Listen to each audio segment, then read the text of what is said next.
Ang programang ito ay hatid sa inyo ng National Nutrition Council.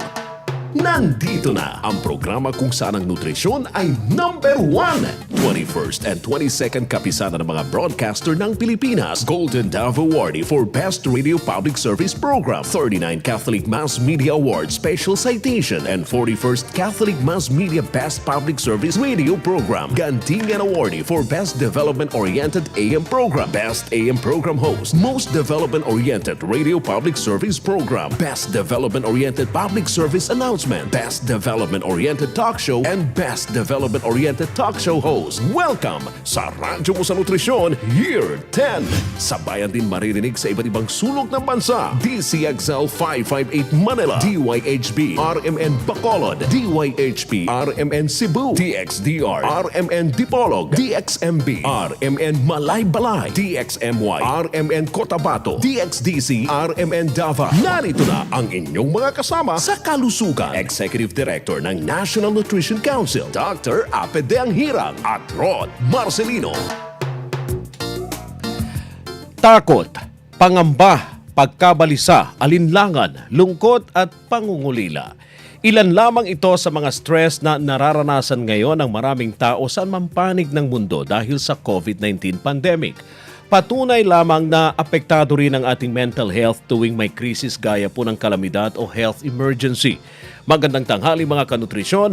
Ako po si Rod Marcelino at welcome sa Radyo mo sa Nutrisyon Year 10. Malusog na katawan, nutrisyon ang kailangan. Pag-usapan natin ngayon kung paano pananatilihin ang malusog na isipan sa panahon ng kagipitan at kung ano ang maitutulong dito ng wastong nutrisyon. Yan ang pagsanghatid namin sa inyo ngayon ng HEP ng Nutrition Information and Education Division ng National Nutrition Council na si Ma'am Jovie Raval na makakasama natin sa pamamagitan ng video call. Magandang tanghali po Ma'am Jovie. Magandang tanghali, Rod, at sa lahat po ng ating mga kanutrisyon. Heto, work from home tayo, kaya nakaka-stress din. Normally, nai-stress na nga tayo, tapos meron pa tayong COVID situation. So, lalo tayong maraming kababayan natin na nakararanas ng mental distress, no? Opo. So paano kaya ngayon na paano natin a-address itong crisis na ito, lalo na kung may mental stress? So bukod sa physical health na iniintindi natin, kailangan din pangalagaan natin yung ating mental health. Ikaw, Rod, kumusta ang mental health mo? Ganon din, ma'am. Kasi pumapasok pa rin kami. At araw-araw mayroon tayong mga na-encounter na ganitong mga balita kaugnay sa COVID-19, especially yung number ng kaso sa COVID-19 sa ating bansa. Isama pa yung mga pasaway, talagang nakaka-stress.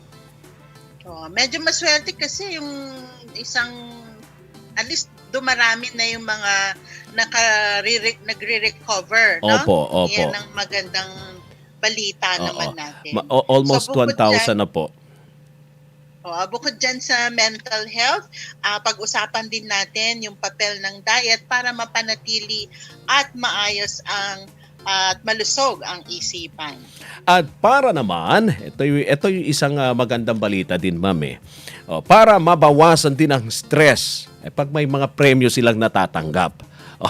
Ay, oo. No, na muli kaming mamimigay ng 200 pesos na cellphone load sa unang 12 makakasagot ng tama sa Text Question of the Week contest. Kaya makinig mabuti at talasa ng isipan upang masagot ang tanong na paano pangangalagaan ang mental health sa panahon ng krisis. Magbigay po ng 2 paraan. Ayan. At kapag oras narinig po ninyo ang sagot, mga kanutrisyon, i-text lang po ito sa format na full name, space, edad, space, eksaktong address ng kasulukuyang pong tirahan, ilagay ang street, barangay, bayan o lungsod at lalawigan at syempre ang sagot. At ito po'y isend sa 0908-579-6898. Ilagay rin po sa dulo po ng inyong text kung paano nyo po kami napapakinggan sa radyo po ba, sa pamamagitan ba ng radio app ng inyong cellphone, sa Facebook Live o sa YouTube Live. Ilagay rin po ang RMN station kung sa radyo po kayo'y nakikinig ngayon. Abangan ang 12 mapipiling nakasagot ng tama pagkatapos po ng aming programa. Ipopost namin ang kanilang mga pangalan sa aming Facebook page na Radyo Mo sa Nutrisyon. Ayun. Para po sa malalim na pagtalakay sa ating paksa, makakapanayan po natin ng ating resource person na si Dr. Kathyrn Natalie U, Medical Specialist 3 po siya sa Admission Crisis Intervention Service ng National Center for Mental Health. Magandang tanghali, Dr. Kathyrn, at welcome po once again sa Radyo Mo sa Nutrisyon. Hello, good afternoon, Rod, Ma'am Jovie. Thank you for having me ulit. Nakaka-stress ka talaga yung sitwasyon natin. Pero nasa labas kayo, ha? Yes, kailangan pa rin pumasok bilang doktor ng ating government hospital ng National Center for Mental Health. Kami ay nandito para maglingkod sa ating mga pasyente po at yung mga nangangailangan ng serbisyo namin dito sa National Center for Mental Health. Ayun. So, Doktor, Yes. umpisahan na natin yung usapin natin tungkol sa mental health. Ano nga Yes. po ba ang maaaring maging epekto sa mental health itong nagaganap na COVID-19 na health emergency? Well, sa pandemic na yon. So when we say pandemic, ito ay nangyayari sa buong mundo. Ito ay isang bagay na talagang nakakatakot siya. And with all the pressure, pwede tayo makakita ng mga situations na ang mga tao ay nakakaranas ng sobrang anxious or sobrang takot. Yung iba naman nakakaranas din ng baka sobrang lungkot or sobrang frustrated. Yung iba, pwede rin ang presentasyon ay mabilis magalit, mairita. So, maraming pwedeng reaksyon sa ganitong sitwasyon. Pero alalahanin din natin, this is a very unusual event. So, yung mga reaction natin ay maaring, angkop sa sitwasyon. Opo, Doc. Sino ba ang mga taong at risk sa mga ganitong mental o psychological distress sa panahon po ngayon at bakit? So, yung mga at risk ay ang mga tao who are, yung mga may ongoing mental illnesses. So, sila ay, kasi the other possibilities we could consider, halimbawa, sila ay naka-maintenance sa gamot, hindi na refill dahil hindi nga makapunta sa doktor, or na yun dahil na-accept naman yung electronic prescription, yung hindi basta-basta makakapunta sa botika para bumili ng gamot. Other cases din na pwedeng at risk are people who are may history of trauma or mga situations similar to this, may kahulugan para sa kanila.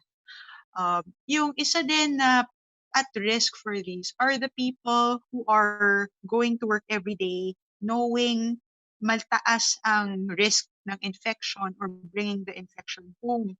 So, ito din ang mga frontliners natin or whoever din ay yun nga lumalabas para magtrabaho in face of the virus.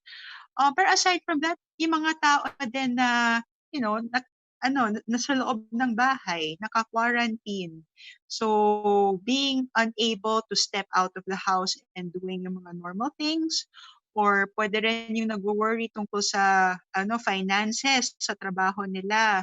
So there are a lot of possibilities for this. So I would say everyone is at risk for feeling feeling all the symptoms that I mentioned earlier.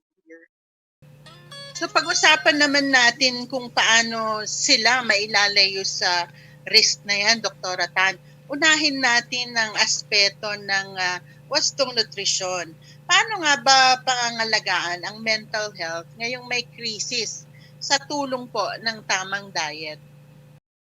Well, ano naman, yung katawan natin, it's a balance of things eh. Hindi pwede puro mental and then puro physical. It has to be a balance. So, for us to be generally healthy in the mind, kailangan din healthy yung body natin. So, the best way, aside from exercise, getting some fresh air kahit by the balcony, is good nutrition. So, ituloy pa rin natin na pagkain ng mga gulay, mga green leafy vegetables, yung mga fruits, mga whole grains. So, very important na balance yung food natin. Aside from that, yung pagkain na yung kain natin na may wastong nutrition would also help us boost our immune system. So, kahit ito yung situation natin na mataas yung infection, pero at least, yung kahit a part of us know that we are protected by our immune system. And then aside from that, importante din yung proper function ng katawan natin. So, malaking bagay yung the proper nutrition na nakakain natin. So, dahil sa limitations natin with quarantine and as much as possible, iniisip natin kasi to stockpile on food. Pero kung halimbawa, meron pa rin tayong access to fruits, vegetables, and whole grains, we would highly encourage pa rin to eat a balanced diet even while under quarantine. Okay. Pagdating naman po, Doc, sa lifestyle, ano ang mairerekomenda po ninyo para makakope sa krisis na ito at manatiling mentally fit? Okay. So, for yung lifestyle, napaka-importante pa rin. Number one is, may regularity pa rin tayo, may pattern yung araw natin. So, it's very important na we wake up at a certain time, sleep at a certain time, we follow pa rin a schedule. Lalo na if we're working from home. So, kailangan may regularity pa rin tayo doon. And then aside from that, importante din na, aside from the nutrition, we have to try to exercise pa rin.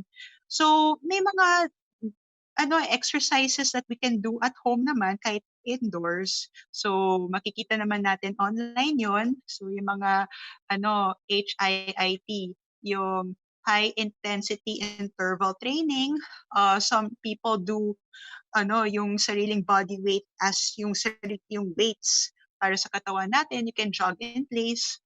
Pero aside from that, kailangan din natin with practice social distancing na if we could get some sunlight. So if you have a garage, if you have a balcony, if you have a garden, a backyard, sana if we could still get some sunlight. Pero again, kailangan practice tayo ng social distancing and following yung mga batas natin. We have to follow government ruling. Aside from that, let's manage din ano yung exposure natin sa social media. So, may control naman tayo doon. So, pwedeng you can schedule your exposure to social media or practice lots of discernment pag tayo ay nagbabasa ng mga information. So, always verify what you read with more reputable sources. And then, alalahanin din natin, we still have to keep in touch with our loved ones. So, we are very lucky sa ngayon, kahit tayo ay naka-quarantine, meron tayo technology like Zoom. We have technology para, to talk to people who we care for, who we love, kahit kung halimbawa you're living away from them, di ba? So you can still get in touch kasi very important pa rin na we stay connected with our loved ones. Sa mga taong may work from home, ano po yung maaring mental exercises para makapag-concentrate pa rin sila sa trabaho? Well, I mentioned earlier, very important pa rin na to keep a schedule. So, kailangan it's more tempting to uh, parang cram everything in one day, yes. So, kailangan pa rin may practice discipline. So, like yung na-mention ko nga yung waking up at a certain time and sleeping at a certain time. So, very important din yun para the regularity ng circadian rhythm natin. And then, aside from that, still keep healthy, eat have a proper diet, and then exercise din. And then aside from that, although tayo ay nagtatrabaho sa bahay, we are entitled to having some perks. So set aside some time for yourself then. You can do things that you enjoy. Diba? So may oras din naman for Netflix. So diba? Enjoy din naman tayo.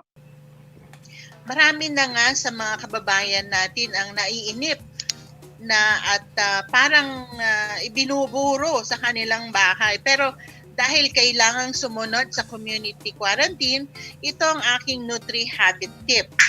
Magburo ng pagkain.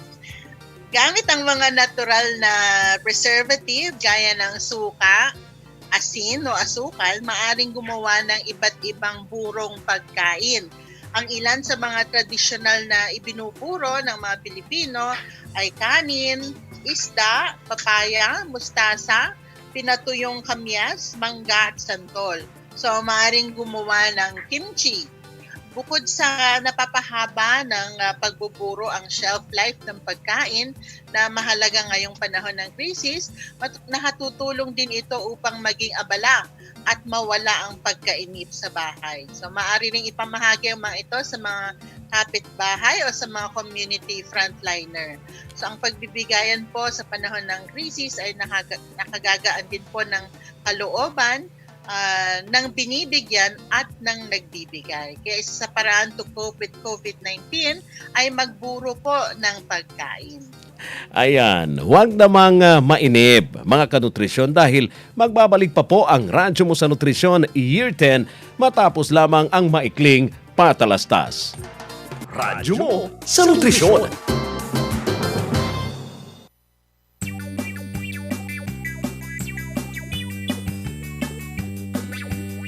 Panatilihing malinis ang ating katawan.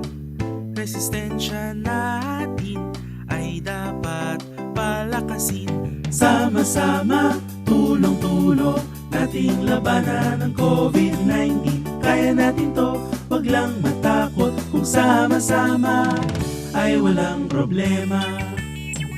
Palagi ang maghugas ng mga kamay gamit ang sabon at malinis na tubig.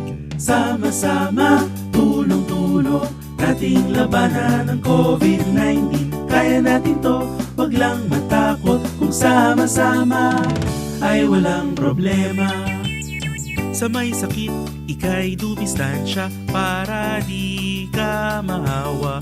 Kung uubo at babahing, bibig at ilong iyong takpan. Sama-sama, tulong-tulong, nating labanan ang COVID-19. Kaya natin to, wag lang matakot. Kung sama-sama ay walang problema.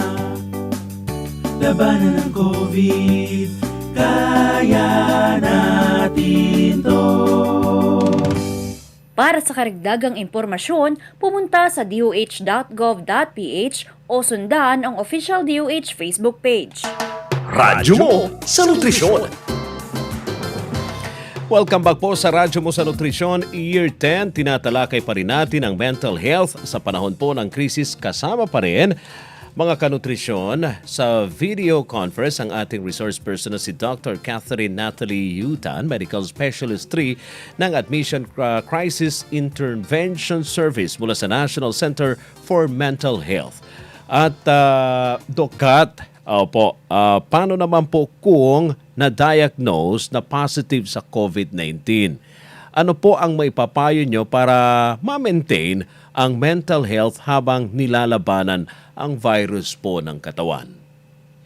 Well, aside from proper nutrition, kasi everyday actually we're battling viruses. Kahit sasabihin natin yung common cold, yung ubo sipon, it's usually a virus.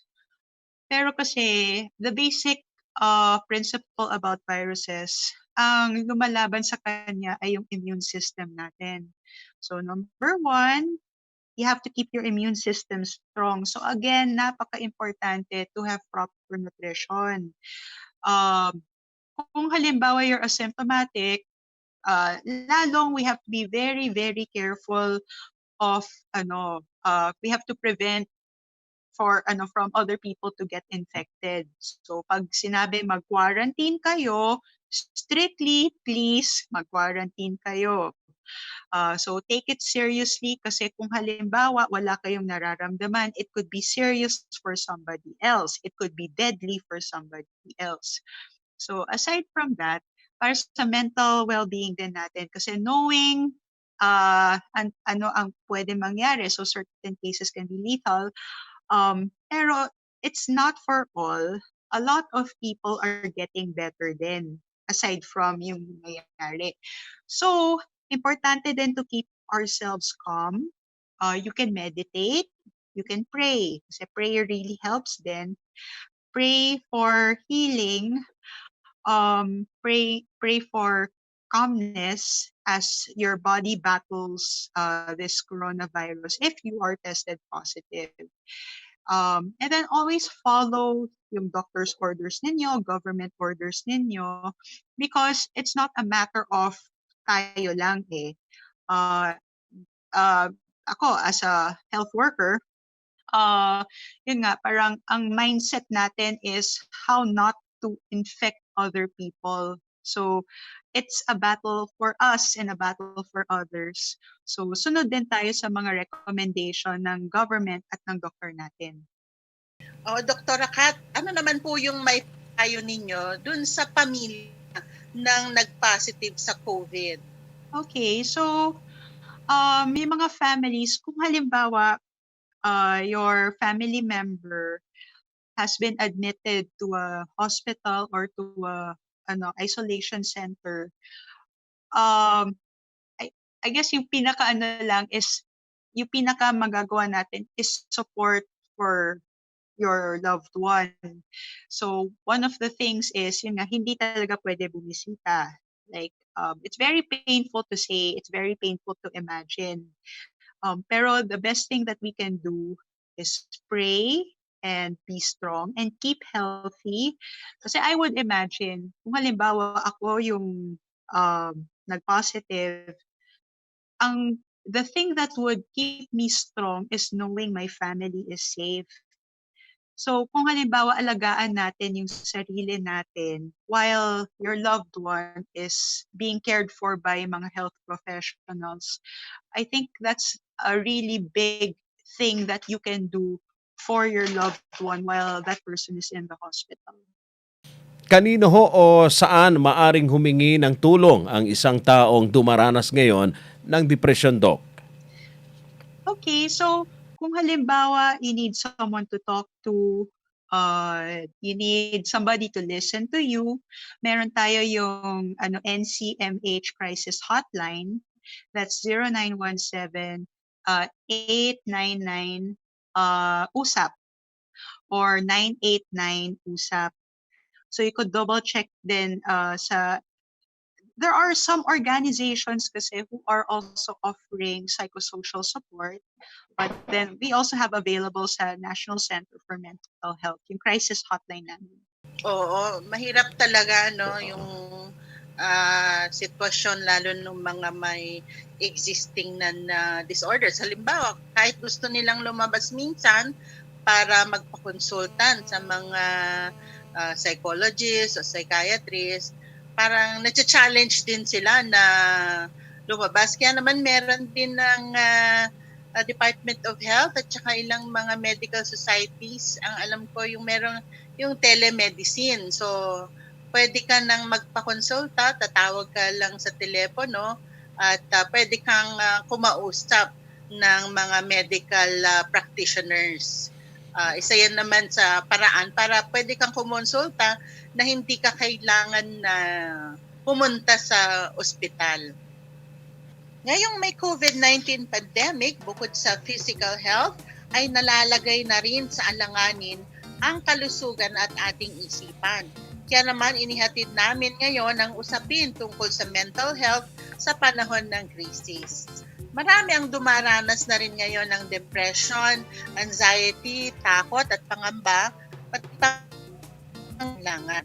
At risk dito ang mga nawalan ng hanap buhay, namatayan, bata at nakatatanda. Pati yung may mga karamdaman, ang ating mga care workers at frontliners, mga nagpositibo sa COVID-19, sa mga suspect at kanilang hili. Upang mapanatiling malusog ang isipan sa ganitong sitwasyon, magkaroon pa rin ng balancing diet. Kumain ng masustansyang pagkain gaya ng prutas, gulay, lean meat, whole grain at isda na mayaman sa carbohydrates, protein, omega-3 at omega-6 fatty acids, mga vitamina at mineral. Maging aktibo rin at gumawa ng makabuluhang libangan o gawain sa bahay. Makipagkumustahan din sa mga kaibigan at pamilya gamit ang telepono o social media. Iwasan ang pagkain ng matatamis, pati paninigarilyo o pag-inom ng alak upang magtanggal ng stress. You boost your immune system and your morale upang labanan ang COVID-19. At yan po ang mga nilalaman ng ating panayam kay Dr. Kathyrn Natalie U, Medical Specialist 3 ng Admission Crisis Intervention Service mula sa National Center for Mental Health. Maraming salamat po, Dr. Kathyrn. Huling paalala na lang po para sa ating mga kababayan na nakikinig o nanonood ngayon. Well, for everyone, lahat tayo ay we are battling this as one world actually. And ako bilang isang frontliner, I wholeheartedly thank everyone sa support, sa show of love, overwhelming. At kahit every day, it's very terrifying to go to work. It's very terrifying to come home kasi mabigat yung worry for everyone. Pero salamat for all the support. For all our citizens sa Philippines, we have to follow government rule and we have to follow ano yung mga recommendations ng experts natin. It's very difficult pero try pa rin best natin. Kung halimbawa ang sinabi ay to stay home, to follow the quarantine, ito yung mga regulations natin. Please follow. We are trying our best to flatten the curve and to improve our lives because medyo matagal pa to pero eventually we all believe in hope. So cling to that hope. At maraming salamat po muli, Dr. Kathyrn. Keep safe din po. At ngayon naman mga kasama ay pipiliin na namin ang 12 nakasagot ng tama sa text question na paano pangangalagaan ang mental health sa panahon ng krisis. Magbigay po ng 2 paraan. Abangan ang mga pangalan ng mga nanalo ng 200 pesos na cellphone load sa aming Facebook page na Radyo Mo sa Nutrisyon. Congratulations po sa ating winners. At yan po ang kabuuan ng aming talakayan dito sa Radyo Mo sa Nutrisyon Year 10. Last episode po ng Year 10. Naway muli namin kayong nabusog ng mga kaalaman tungkol sa kalusugan at tamang nutrisyon. At para naman po sa inyong mga katanungan, tungkol po sa ating paksa, i-text lang po ang mga ito sa 0908-579-6898. Ito po ay para sagutin ni Dr. Kathyrn sa pamamagitan ng aming production team. Dahil yan po ang tunay na serbisyo publiko ng Radyo Mo sa Nutrisyon. Magsasama-sama po muli tayo sa isa na namang masustansyang talakayan sa susunod na Sabado. Ganap na 12:30 ng tanghali dito sa Radyo Mo sa Nutrisyon, Year 10. At sa susunod na Sabado, Year 11 na pala, ma'am. Opo, napakabilis ng ating panahon. Pilot episode ng ating Year 11 at tungkol naman sa pagiging physically active kahit na stay at home po tayo. Yan ang ating topic next week, mga kasama. Kaya tandaan dito po sa radyo mo sa Nutrisyon, bubusugin namin kayo sa impormasyon. Sisiksikin namin kayo ng mga tip tungkol sa tamang nutrisyon. At tutulungan namin kayong iwaksi ang mga maling gawaing kumukontra sa pagkamit natin ng mabuting kalusugan. Wastong nutrisyon, impormasyon. Solusyon, positibong aksyon. Tandaan, malusog na katawan, malusog na isipan para sa malusog na mamamayan. Sa ngalan po ng Executive Director ng National Nutrition Council na si Dr. Apet Dayanghirang, ito pong muli si Jovie Raval. At ako naman po si Rod Marcelino. Kami po ang inyong kabalikat sa kalusugan at sa wastong nutrisyon dito sa Radyo mo, Radyo mo sa Nutrisyon, Year 10. Katawan, nutrisyon ang kailangan. Malusog na Ang programang ito ay inihatid sa inyo ng National Nutrition Council. para sa malusog na mamamayan. Wastong nutrisyon ang katuparan. Radyo mo sa